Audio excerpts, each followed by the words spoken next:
Once you have done this, I won't stop until I get my revenge. Tell me the secret of your strength.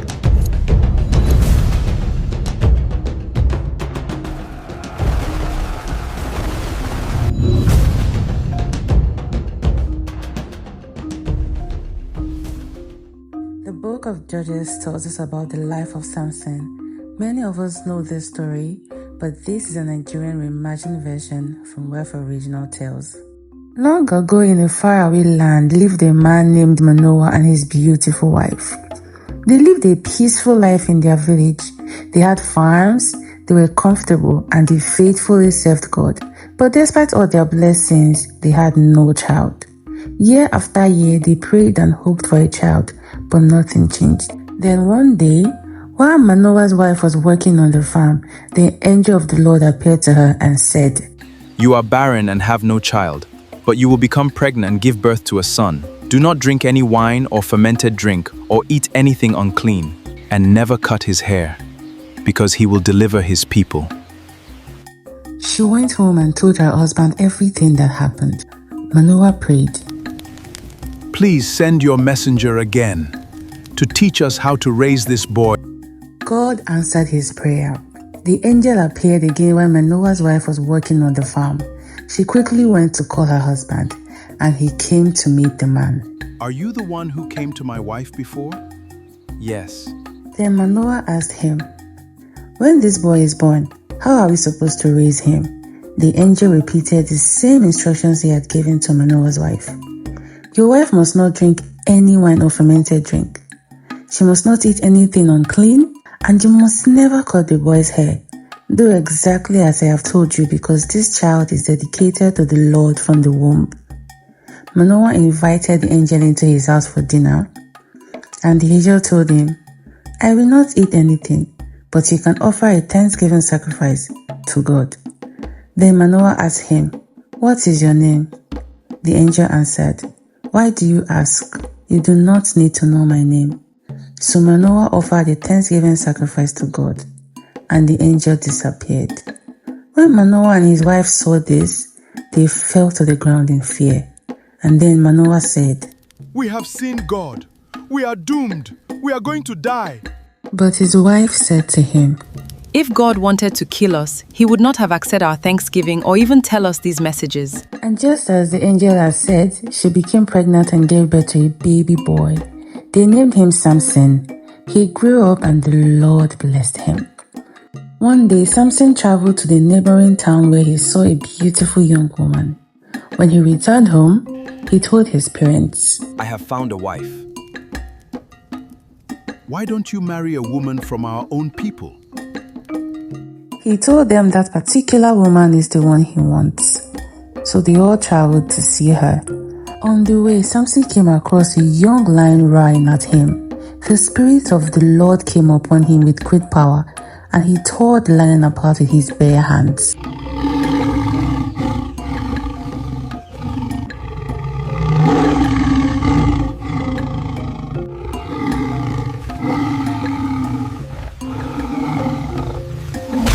After that, he went to the woman he liked, spoke with her, and told her how he felt.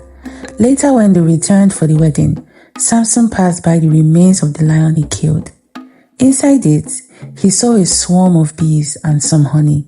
He scooped out the honey with his hand and ate some of it. Then he took some to his parents and they ate too, but he never told them where he got the honey from. At the wedding party, 30 men were assigned to be his groomsmen. He said to them, I want to tell you a riddle. If you can solve it within the next 7 days, I will give each of you a new set of clothes. But if you cannot solve it, each of you will give me a set of clothes. Then they said to him, Go ahead and tell us. And then Samson said, Out of the eater comes something to eat. Out of the strong comes something sweet. The 30 men could not figure out what he meant. And on the 4th day, they went to Samson's wife and threatened her. Convince your husband to tell us the answer to the riddle. If you don't, we will burn you and your entire household alive. Then she went to Samson crying. You hate me. You don't love me. You gave my people a riddle, but you did not tell me the answer. I didn't even tell my parents. Why would I tell you? She cried and kept disturbing him every single day until the seventh day. Finally, Samson gave in and told her the answer. She immediately went and told the 30 men, and before the 7th day ended, they came to Samson and they said, What is sweeter than honey? What is stronger than a lion? Samson looked at them and said, If you had not manipulated my wife, you wouldn't have solved my riddle. He became very angry. The Spirit of God came upon him and he went into town, struck down 30 men, took their clothes and gave them to the 30 groomsmen just as he had promised. Still angry, Samson returned to his father's house. Not long after, Samson's father-in-law gave his wife in marriage to the best man at the wedding. Later on, during the harvest, Samson took a young goat and went to visit his wife.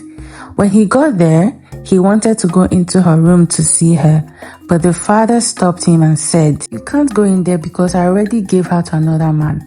But don't worry, I have a younger and more beautiful daughter. You can marry her instead. Samson became furious. He went into the forest, caught 300 foxes and tied them together in pairs. Then he tied a torch to each pair and released them. The foxes ran through the farms. They burnt everything. Then the rulers asked, Who did this? And they were told, Samson did it because his wife was given to another man. They went and they burned Samson's wife and her father to death. When Samson heard what they had done, he said, Since you have done this, I won't stop until I get my revenge. He attacked them and killed many of them before escaping to a cave where he stayed for a while. Then the enemies went to his town looking for him. Then his own people went searching for him and found him in the cave. And they asked him, Why are you putting us in danger? Don't you know these people rule over us? I only did to them what they did to me. Then they told him they would tie him up and hand him over to them. And he asked them, Are you handing me over to them or do you want to kill me yourself?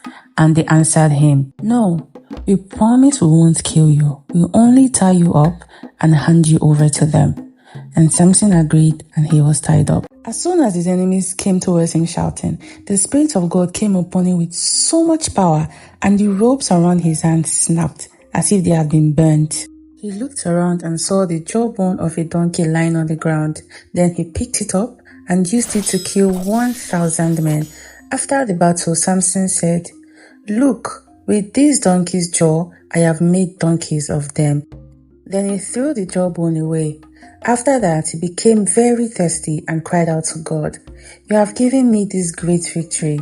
Please don't let me die of thirst and fall into the hands of my enemies. God opened a hollow place and water came out. Samson drank, regained his strength and recovered. Samson became the judge of Israel for 20 years. One day, he traveled to another town where he saw a prostitute. He went in and spent the night with her. When the people heard Samson was in the city, they surrounded the place and waited at the city gate, planning to kill him in the morning. But Samson didn't wait till morning. Around midnight, he got up, pulled the city gate out of the ground, lifted them onto his shoulders, and carried them to the top of the hill. Time passed and Samson fell in love with a woman named Delilah. Hearing this, his enemies went to her and said, If you make him tell you the secret behind his strength and how we can defeat him, we will pay you handsomely. So Delilah asked Samson, Tell me the secret of your strength. How can someone tie you up and defeat you? Samson replied, If they tie me with 7 fresh bowstrings that have never been dried, I'll become as weak as any other man. So she got the bowstrings and tied Samson up. Then she shouted, Samson, your enemies are here. Samson woke up, snapped the bowstrings as if they were ordinary threads. Delilah looked at him and said, You've made a fool of me. You lied to me. Tell me the truth. What really makes you strong and how can you be defeated? Then Samson answered, If someone ties me with a new rope that has never been used, I'll become as weak as any other man. Once again, Delilah waited until he fell asleep. She tied him with a brand new rope. Then she shouted again, Samson! Your enemies are here! You have made a fool of me. You lied to me. Tell me the truth. What makes you strong? And how can you be defeated? This time, Samson told her, if you weave the 7 braids of my hair into the fabric on a loom, I'll become as weak as any other man. While Samson was asleep, Delilah did exactly that. Then she shouted again, Samson, your enemies are here. Samson woke up and pulled the loom away with the woven fabric still attached. Delilah became frustrated.